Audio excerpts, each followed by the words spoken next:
الحمدللہ رب العالمین الصلاۃ والسلام علی رسولہ الکریم۔ السلام علیکم ناظرین اکرام۔ یسن قرآن نام کی ساسان تفسیر کا لیسن نمبر 4.48 ہے، یعنی چوتھے سورے کا لیسن نمبر 48، اور تھیم ہے سورہ نساء آیات 62 and 63۔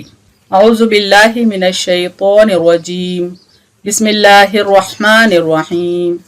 فَكَيْفَ إِذَا أَصَابَتْهُمْ مُصِيبَةٌ بِمَا قَدَّمَتْ أَيْدِيهِمْ ثُمَّ جَاءُوكَ يَحْلِفُونَ بِاللَّهِ إِنْ أَرَدْنَا إِلَّا إِحْسَانًا وَتَوْفِيقًا۔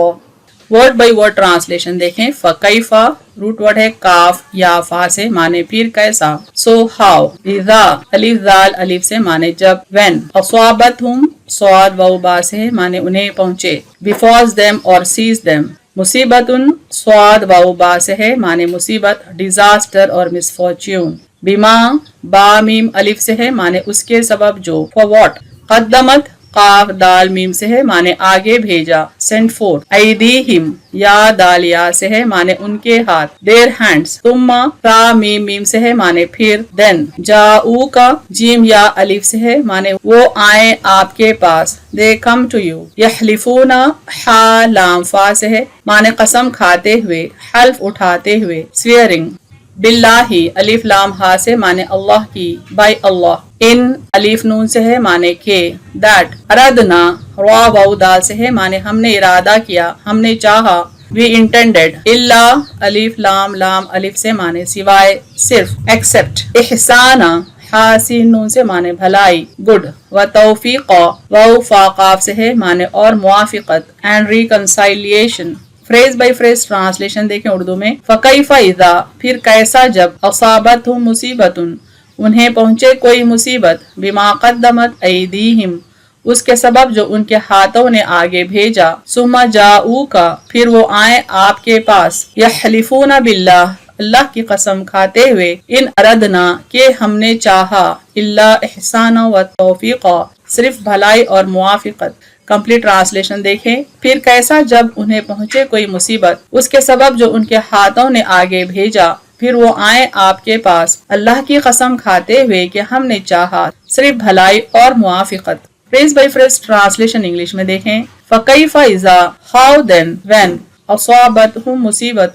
they are seized by misfortune بِمَا قَدَّمَتْ أَيْدِيهِمْ for what their hands have sent forth ثُمَّ جَاءُوكَ then they come to you يَحْلِفُونَ بِاللَّهِ swearing by Allah in aradna that we intended not illa ihsana wa tawfiqa except good and reconciliation۔ Complete translation دیکھیں۔ How then when they are seized by misfortune for what their hands have sent forth then they come to you swearing by Allah that we intended not except good and reconciliation۔ آیت 63 دیکھیں سورہ نساء کی۔ بسم اللہ الرحمن الرحیم۔ اولئک الذین یعلم اللہ ما فی قلوبہم فاعرض عنہم وعظہم وقل لہم فی انفسہم قولا بلیغا۔ ورڈ بائی ورڈ ٹرانسلیشن دیکھیں۔ اولئک روٹ ورڈ ہے الف واو لام الف حمزہ سے معنی یہ لوگ، دوز، الذین الف لام لام زال یا سے ہے معنی وہ جو کہ، the ones who، یعلم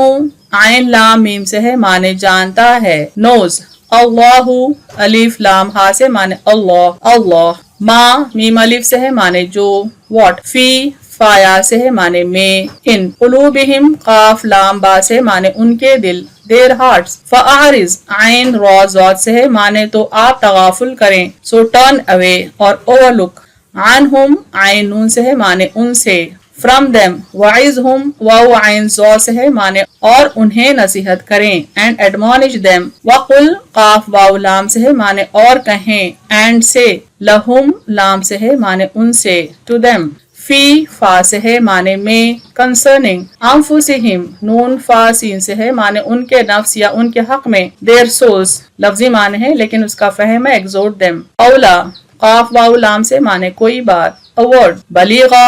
با لام غین سے ہے معنی با اثر، effective. Phrase by phrase translation Urdu میں دیکھیں۔ اولئک الذین یہ وہ لوگ ہیں کہ، یعلم اللہ اللہ جانتا ہے، ما فی قلوبہم جو ان کے دلوں میں ہے، فاعرض عنہم تو آپ تغافل کریں ان سے، وعظہم اور ان کو نصیحت کریں، وقل لہم اور کہیں ان سے، فی انفسہم ان کے حق میں قولم بلیغا اثر کرنے والی بات۔ کمپلیٹ ٹرانسلیشن دیکھیں، یہ وہ لوگ ہیں کہ اللہ جانتا ہے جو ان کے دلوں میں ہے، تو آپ تغافل کریں اور ان کو نصیحت کریں اور کہیں ان سے ان کے حق میں اثر کرنے والی بات۔ Phrase by phrase translation English میں دیکھیں، اولئک الذین they are those of whom یعلم اللہ Allah knows ما فی قلوبہم what is in their hearts فاعرض عنہم hence overlook them وعظہم and admonish them وقل لہم and speak to them فی انفسہم exhort them قولا بلیغا an effective word۔ complete translation دیکھیں، they are those of whom Allah knows what is in their hearts hence overlook them and admonish them exhort them and speak to them an effective word۔ دونوں آیتوں کو ہم ایک بار revise کرتے ہیں تاکہ ان کے بیچ سلسلہ سمجھ میں آئے۔ پھر کیسا ان کا حال ہوتا جب انہیں پہنچے کوئی مصیبت اس کے سبب جو ان کے ہاتھوں نے آگے بھیجا، پھر وہ آئیں آپ کے پاس اللہ کی قسم کھاتے ہوئے کہ ہم نے چاہا صرف بھلائی اور موافقت۔ یہ وہ لوگ ہیں کہ اللہ جانتا ہے جو ان کے دلوں میں ہے، تو آپ تغافل کریں ان سے اور ان کو نصیحت کریں اور کہیں ان سے ان کے حق میں اثر کرنے والی بات۔ تفسیر آیت دیکھیں، آیت 62 کا پہلا فریز ہے فَكَيْفَ إِذَا أَصَابَتْهُمْ، پھر کیسا ان کا حال ہوتا جب انہیں پہنچے کوئی مصیبت۔ گزشتہ آیت میں مومنین کو آپسی جھگڑے کی صورت میں اللہ اور رسول کی طرف رجوع ہونے کا حکم ہے، لیکن منافق اپنا مقدمہ وہاں لے جانا چاہتے ہیں جہاں ان کے حق میں فیصلہ ہو، چاہے فیصلہ کرنے والا کوئی سرکش طاغوت ہی کیوں نہ ہو۔ اگر ان کے اس عمل سے ان کی منافقت کھل جائے یا پھر ان پر کوئی مصیبت آن پڑے تو وہ پھر باز پرسی اور سزا ملنے کے خوف سے اپنی منافقانہ حرکتوں کی توجیہ کرنے لگتے ہیں۔ یعنی پچھلی آیت میں ہم دیکھ چکے ہیں کہ اللہ تعالیٰ مومن بندوں کو حکم دے رہے ہیں کہ آپسی جھگڑے کی صورت میں اللہ رسول کی طرف رجوع کریں اور اپنے مقدمے کا فیصلہ کریں، لیکن منافق لوگ جو کہ ہمیشہ اپنا فائدہ چاہتے ہیں وہ اپنے مقدمے کا فیصلہ کرنے کے لیے اللہ اور رسول کی طرف رجوع کرنے کے بجائے غیر اللہ کی طرف طاغوت کی طرف رجوع کریں گے اگر انہیں وہاں فائدہ نظر آئے، اور اپنی اس منافقت کے سبب ان پر کوئی مصیبت پڑتی ہے تو پھر وہ اللہ کی قسمیں کھاتے ہوئے آپ صلی اللہ علیہ وسلم کے پاس رجوع کرتے ہیں کہ کہیں کوئی باس پرس نہ ہو جائے، کہ کہیں ان کو ان کی منافقت کی کوئی سزا نہ مل جائے۔ کہتے ہیں ان اردنا الا احسانا و توفیقا، کہتے ہیں کہ ہم نے چاہا صرف بھلائی اور موافقت، یعنی ان لوگوں نے جو کوششیں کی تھی طاغوت کی طرف جا کر اپنے مقدمے کا فیصلہ کرانے کی، دراصل اس منافقت پر پردہ ڈالنے کے لیے وہ کہتے ہیں کہ ان کا ارادہ ایسا نہیں تھا، ان کا ارادہ تو صرف بھلائی تھا اور لوگوں کے بیچ موافقت پیدا کرنا تھا، فرینڈلی ریلیشنز مینٹین کرنا تھا، ان سے گڈ ول مینٹین کرنا تھا، اس طرح کی وہ باتیں کرتے ہیں۔ ہم تو خیر خواہ تھے اور باہم اتفاق و ہم آہنگی کی خاطر ہم نے یہ کام کیا۔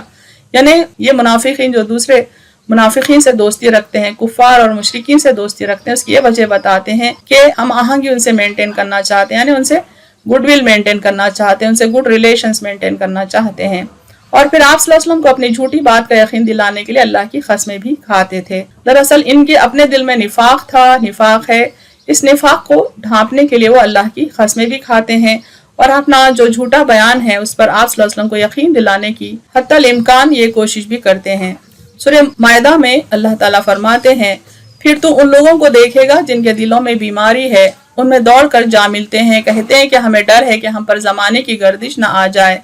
سو قریب ہے کہ اللہ جلدی فتح ظاہر فرما دے یا کوئی اور حکم اپنے ہاں سے ظاہر کرے، پھر یہ اپنے دل کی چھپی ہوئی بات پر شرمندہ ہوں گے۔ یعنی منافق لوگ جو کفار سے دوستی رکھتے ہیں تو کبھی مسلمانوں سے اپنی دوستی کا اظہار کرتے ہیں، دراصل وہ ہمیشہ اس فکر میں رہتے ہیں کہ کب زمانہ بدل جائے، کب کون فتح حاصل کر لے، کب کون زوال پہ آ جائے۔ یہ فکروں میں وہ ہمیشہ دو طرفہ اپنی دوستی رکھنے کی کوشش کرتے ہیں تاکہ دو طرفہ انہیں فائدہ حاصل ہو جائے۔ تو اللہ تعالیٰ فرماتے ہیں کہ باطل تو کسی حال مٹنے کا ہے، تو یہ منافقین کے لیے ایک ایسا وقت ضرور آئے گا کہ وہ اپنے منافقت پر ضرور شرمندہ ہوں گے۔ اور مسلمان کہتے ہیں کیا یہ وہی لوگ ہیں جو اللہ کے نام کی پکی قسمیں کھاتے تھے کہ ہم تمہارے ساتھ ہیں، ان کے اعمال برباد ہو گئے، پھر وہ نقصان اٹھانے والے ہو گئے۔ یعنی جب منافقوں کی منافقت سب کے سامنے آ جائے گی تو مسلمانوں کو حیرت ہوگی کہ یہ لوگ تو اللہ کی قسمیں کھا کھا کر یہ یقین دلاتے تھے کہ وہ مسلمانوں کی صف میں ہیں، ان کے ساتھ شامل ہیں۔ اللہ نے فرمایا کہ وہ ان کے دلوں کا حال جانتا ہے کہ ان کے دل کافرانہ خیالت سے پر ہیں، یعنی ظاہر ان کا کیسا بھی ہو، کس قدر سفید ہو، کس قدر روشن اور چمکتا ہوا ہو، لیکن ان کا دل کتنا سیاہ ہے، ان کے دلوں کی سیاہی اللہ تعالیٰ جانتا ہے کہ ان کے دل کافرانہ خیالات سے پر ہیں، بھرے ہوئے ہیں۔ لیکن آپ صلی اللہ علیہ وسلم کو یہ حکم ہے کہ جب تک یہ لوگ اپنے کافرانہ خیالات کا برملا اظہار نہ کریں، آپ صلی اللہ علیہ وسلم ان کے اس داخلی کفر کو اعتنا میں نہ لائیں، ان سے درگزر سے کام لیں۔ یعنی اللہ تعالیٰ فرماتے ہیں کہ جب تک وہ اپنی زبان سے اوپنلی پبلکلی اپنے نفاق کا اظہار نہ کریں، اپنے ہائپوکریسی کا اظہار نہ کریں، ان کو اوور لک کیا جائے۔ یعنی آپ صلی اللہ علیہ وسلم کو اللہ تعالیٰ یہ نصیحت کرتے ہیں کہ منافقوں کی منافقت کو اوور لک کیا جائے، درگزر کیا جائے، جب تک کہ وہ پبلکلی اس کو ایکسیپٹ نہ کریں۔ لہٰذا رسول کریم صلی اللہ علیہ وسلم ہمیشہ ان کے داخلی کفر کو اعتنا میں نہ لاتے تھے، بلکہ ان کے جنازوں میں شرکت فرماتے، ان پر نماز پڑھتے اور ان کے ساتھ وہی سلوک فرماتے جو حقیقی مومن کے ساتھ فرمایا کرتے تھے۔ وَقُلْ لَهُمْ فِي أَنفُسِهِمْ قَوْلًا بَلِيغًا، اللہ کا حکم ہے اور کہیں ان سے ان کے حق میں اثر کرنے والی بات، یعنی ان کو نصیحت بھی کرتے رہیں اس طرح سے کہ وہ حق کے راستے کی طرف لوٹ آئیں۔ یعنی ان منافقوں کے ساتھ ایسا کلام کرو کہ ان کے وجود کے اندر اتر جائے، یعنی وہ متاثر ہو کر حق کا راستہ اپنا لیں۔ اللہ تعالیٰ فرماتے ہیں کہ اس قسم کے لوگ یعنی منافقین کے دلوں میں جو کچھ ہے اس کا علم اللہ تعالیٰ کو کامل ہے، یعنی مکمل علم ہے، اس پر کوئی چھوٹی سے چھوٹی چیز بھی مخفی نہیں، ان کے ظاہر و باطن کا اسے علم ہے۔ یعنی منافقین کے ظاہر کا بھی علم اللہ رکھتا ہے، ان کے باطن کا بھی علم رکھتا ہے، بلکہ رائے برابر بھی انفارمیشن ان کے متعلق ہو تو اللہ اس سے واقف ہے۔ وہ فرماتا ہے کہ اگرچہ وہ ان کے دلوں کے تمام بھیدوں سے واقف ہے، جس پر وہ انہیں سزا دے گا یا سزا دینے پر قادر ہے، لیکن اے نبی صلی اللہ علیہ وسلم آپ ان کے ظاہر کو سامنے رکھتے ہوئے درگزر ہی فرمائیے اور واعظ و نصیحت اور قول بلیغ کے ذریعے سے ان کے باطن کی اصلاح کی کوشش جاری رکھیے۔ اس سے یہ معلوم ہوا کہ منافقین کی سازشوں کو جہاں تک ہو سکا فو درگزر، واعظ و نصیحت اور قول بلیغ کے ذریعے ہی ناکام بنانے کی سعی کی جانی چاہیے۔ یعنی ہمارے ماحول میں جو ہائپوکریٹس رہتے ہیں، جو منافق لوگ رہتے ہیں، جو ڈویل پرسنالٹی رکھتے ہیں، اللہ تعالیٰ نصیحت کرتے ہیں کہ ان کو ہم اوور لک کرتے جائیں اور جہاں تک ہو سکا ان کو گائیڈ کریں، اچھی بات کریں تاکہ وہ ہدایت پا جائیں۔ آپ صلی اللہ علیہ وسلم ان سے چشم پوشی کریں، ان کے باطنی ارادوں پر ڈانٹ ڈپٹ نہ کریں، انہیں نفاق اور دوسروں سے شر و فساد وابستہ رہنے سے باز رہنے کی نصیحت کرتے رہیں اور دل میں اترنے والی باتیں ان سے کہیں تاکہ وہ سدھر جائیں، بلکہ ان کے لیے دعا بھی کریں کہ اللہ ان کو نیک توفیق عطا فرمائے۔ اہم نکات دیکھیں اس تفسیر کے۔ منافق وہ لوگ ہیں جو بظاہر کلمہ طیبہ کا اقرار کرتے ہیں لیکن ان کے قلوب کفر کی طرف مائل رہتے ہیں۔ وہ اپنے مقدمات کا فیصلہ ان سے کروانا چاہتے ہیں جو ان کے حق میں فیصلہ سنا دیں۔ اگر اسلامی شریعت ان کے خلاف فیصلہ سناتی ہے تو شریعت کو ٹھکرا دیں گے۔ دلوں میں نفاق رکھنے والوں پر بظاہر اسلام کے احکام جاری کیے جاتے ہیں۔ وعظہم یعنی ان کو نصیحت کرنے کا حکم ہے۔ رسول اللہ صلی اللہ علیہ وسلم منافقین کو دائر اسلام سے نکالے بغیر ان کی نصیحت کا سلسلہ جاری رکھتے تھے۔